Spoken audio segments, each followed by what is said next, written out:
there wasn't really much of a structure to really build things up in a way that I felt was satisfying.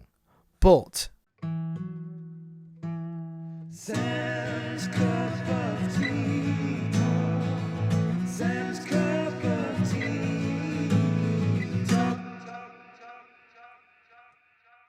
Welcome to Sam's Cup of Tea, and today I'm going to be talking about Mortal Kombat. Now, I live in South Korea, and there are a few perks to that now and again. Sometimes films come out earlier than they do in the West, and I was really looking forward to seeing Mortal Kombat, the new film.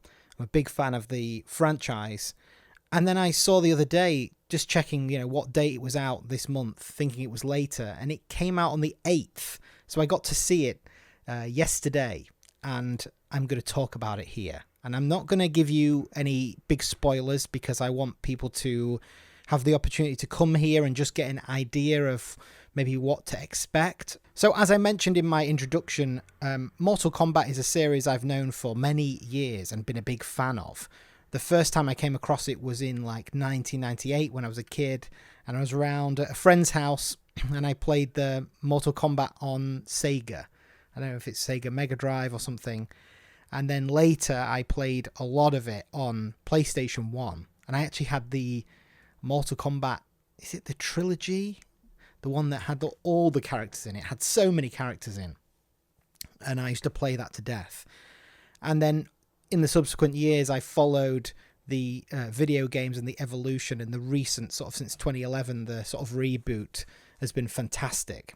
The video game storylines, the characters are just so iconic, and they have their own sort of identity still, over 20 years later, which is crazy. It's just such a successful and sort of niche franchise that you wouldn't necessarily expect to still be alive and kicking today. And of course, you have the 90s movies, the two that were directed by Paul W.S. Anderson, who did the Resident Evil films. Now, I'm actually a big fan of the first Mortal Kombat film that he did, as many are. It's got a cult following, and it's actually considered to be a pretty decent film. It's cheesy and over the top and silly and very, very 90s, but it has a massive charm to it, and it did make a lot of fans happy, including me. Not least that it included one of the best theme tunes of all time, like a techno dance Mortal Kombat song that has gone on to, it's got a life of its own, let's just say that.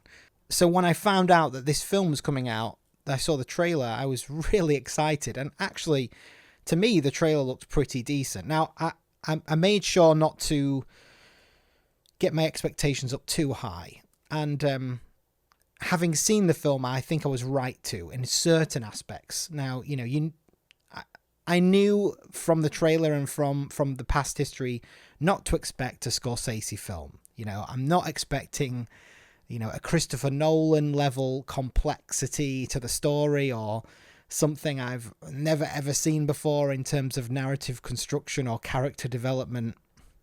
This is, at the end of the day, a video game movie, and what people are really coming for is a popcorn movie that's a bit of fun and that hopefully stays somewhat true to the games. So I'm going to avoid spoilers. I'm going to just sort of give you an outline of sort of the setup and what I thought about it, the good things and the bad things, because there are things that I really loved and there are things that I really didn't love. So the main structure of the story follows a new protagonist called Cole, who isn't actually, he's like a new character. So, of course, there are all the pre-established characters that you've probably seen in the trailers, but essentially it follows his story. And then he becomes sort of involved in the Mortal Kombat tournament or conflict, so to speak. Now, the opening of this film is absolutely brilliant. It's the strongest part of the film, and it sort of contains the strongest elements of the film. Now, if you've seen the trailers, you'll know that Sub-Zero and Scorpion return. And what I will say is that those two are fantastic in this film when they are on screen, especially Sub-Zero, who acts as a sort of pretty frightening villain in this.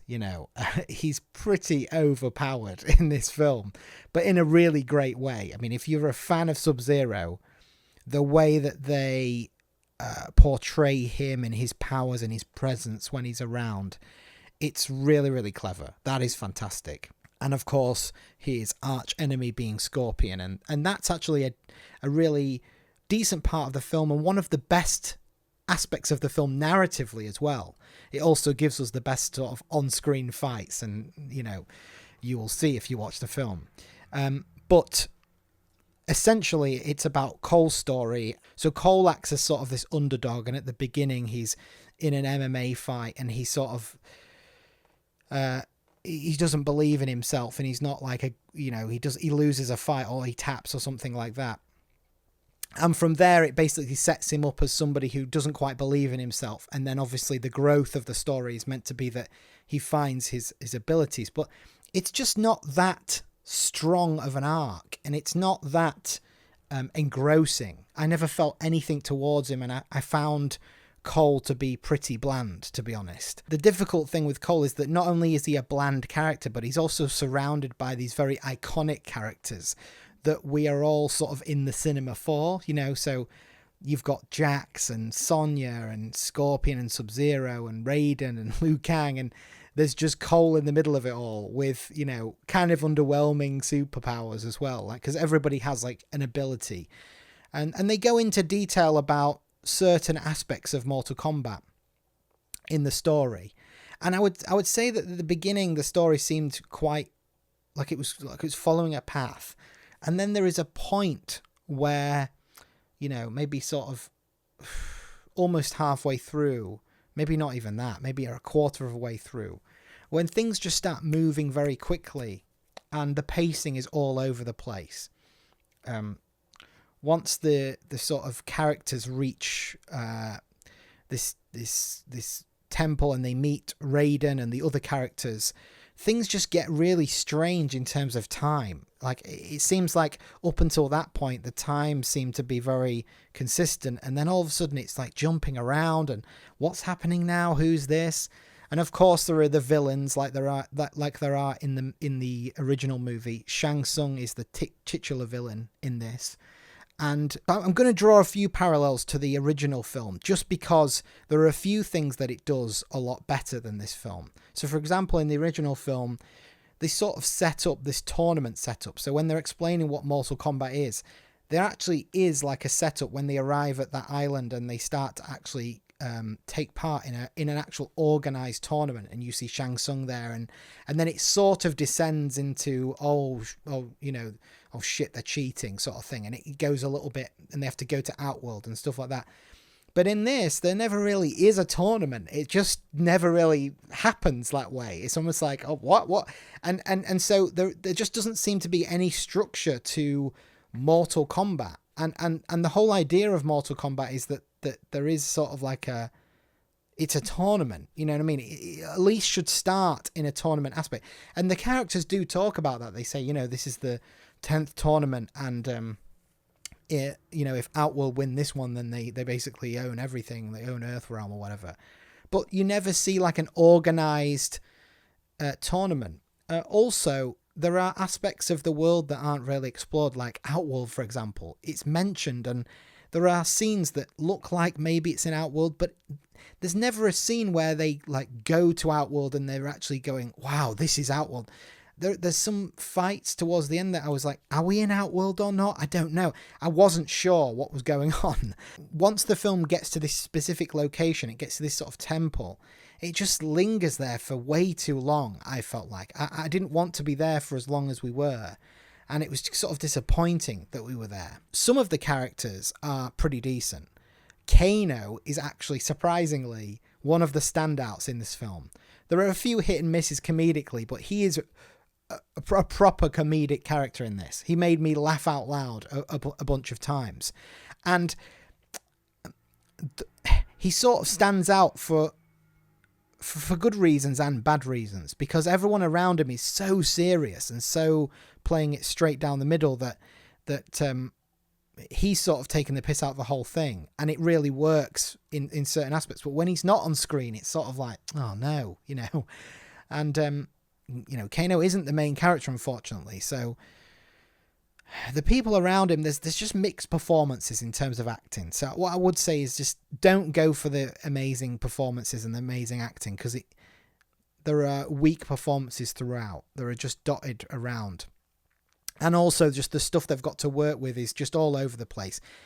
But, and the reason I've been sort of focusing on a lot of negative stuff is because I want to talk about what is good about it. The thing that they get right about this movie are the fights. The fights and the sort of violence. There are fatalities in this. There are moments where they parody aspects of the game that if you're a fan, you'll notice. There are even like moves and cool special abilities that are just slipped in there that are just fantastic. And so when the action kicks off, it's just like it's just so much fun. And so all of the other fluff around it, you can sort of forget about it. But unfortunately, there is a lot of sort of melodramatic fluff in this. And also, towards the end, I felt like there wasn't really much of a structure to really build things up in a way that I felt was satisfying. But the fights in and of themselves are fun. And if you are a fan of Mortal Kombat and you go with your friends, you'll have a lot of fun. You'll have a lot of fun watching this film. It's real fun. Unfortunately, the way it ends, and I'm not going to spoil it, but it just seems, to me, it just felt like it ended. It just was like, oh, that's it. And perhaps it's being set up for a next movie. And I think that if they do another one, they can address some of the problems in this and maybe do something better in the future. Maybe focus on less characters and make them, drill down on their character development more, because that's the problem with this. There's just not much character development, and the characters come across as not very impressive, some of them. But in terms of the fights, amazing. Shang Tsung as the villain, very weak. What is the motivation? He just wants to win. There just isn't really, there aren't many scenes for him. And also there's this sort of underlying narrative, this Sub-Zero narrative, Sub-Zero and Scorpion, which is far more interesting than everything else that's going on. And so those two, whenever their conflict is sort of comes to the fore, it sort of feels like everything else is just like, who cares? And the film seems to know that, which is one of the reasons why their fight is so heavily featured in the film. So it's just unfortunate that everything around that seems weak. Even I was really looking forward to Raiden. When I first saw Raiden on screen, he's really powerful in this film. But just as a performance-wise and what he actually contributes to the story, it's just meh, he's less of a mentor. He's more of like he doesn't really. Liu Kang is the person that's really actually giving people the sort of heads up of what's going on, which was surprising. So it made Raiden seem sort of a little bit aloof and ambivalent, which I don't really see Raiden as that kind of character in the lore, in the games. He's usually, of course, he can't meddle with things. There's that rule, isn't there, about like the elder gods can't meddle with things. But it just, sometimes I just thought that it was just like, oh yeah, Raiden's really powerful. Bye. That it was almost like that all the time. Instead of him actually taking part, really, towards the end, there are a few bits, but, So I've talked about the story and the weakness of that. I've talked about the performances. There are a lot of weak performances. There are a few strong performances. The character development isn't that fantastic. In terms of music, of course, the music in the original movie was amazing. Actually amazing. And they do bring back like a renditioned version. There are little flourishes of the theme in the movie, but I wouldn't say that the music really stood out.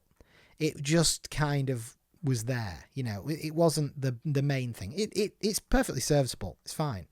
But there are times with this film, obviously this is a feature film and it's a reboot. There are times when the film feels more like a TV show, when it's trying to move the plot along or transition from one thing to another. Like, there are just things that are really strangely cut together. You know, there's a bit where they're going to go somewhere and the transition is very quick. It doesn't show, like, it builds something up like they're going to jump out of a plane, and then you just, all of a sudden they're on the ground, and then and it's like, it just, what's going on? And then, but the fight, the moments where there's actual conflict is almost like where all the effort's gone into. You can tell. But with the story, it just feels very, very poorly paced and very unimpactful to me. But the strong things are Sub-Zero and Scorpion, Kano's character being funny and his involvement in it, and the fights, the fatalities, the sort of, you can tell that they really love the game franchise, and it's tried to stay faithful to that. And it also doesn't include all the roster of Mortal Kombat characters. It does hold back, and I really appreciated it for that. So I think we're going to see more, and I hope we do, because this film is better if it sort of sets up something better and something bigger, you know, something grander. So for now, I'm going to hold off and wait. So for my score, I'm going to give this a 3 cups out of 5. 3 out of 5. It's good. As a fan, I left pretty satisfied. I wasn't blown away, but there were great moments in the cinema. When the fights were going on, I was so impressed. I was so happy, and they're done so well, so faithfully. It's really gory, which matches the games. There are some laugh out loud moments, but there are a lot of flat moments in it, and there are some bad performances, bad character development, and just not great pacing. So hopefully they can build on it in the next one, but it's a positive sign of someone who definitely does understand at least how to manage the fights. And it, you know, if they do what they did with Sub-Zero and Scorpion with the other characters in the next film, it will be brilliant. So thank you for watching. Please drop a like and subscribe, and I hope you enjoy the movie when you see it, maybe next week or the week after, and tell me what you thought. Write in the comments. I want to know what you thought of the film and this reboot. It was directed by Simon McQuaid, and he did a pretty good job, just not with the story, but I want to see a lot of support for this film, and I'm looking forward to seeing what you think. So thank you for watching. Sam's Cup of Tea, signing off. Sam's Cup.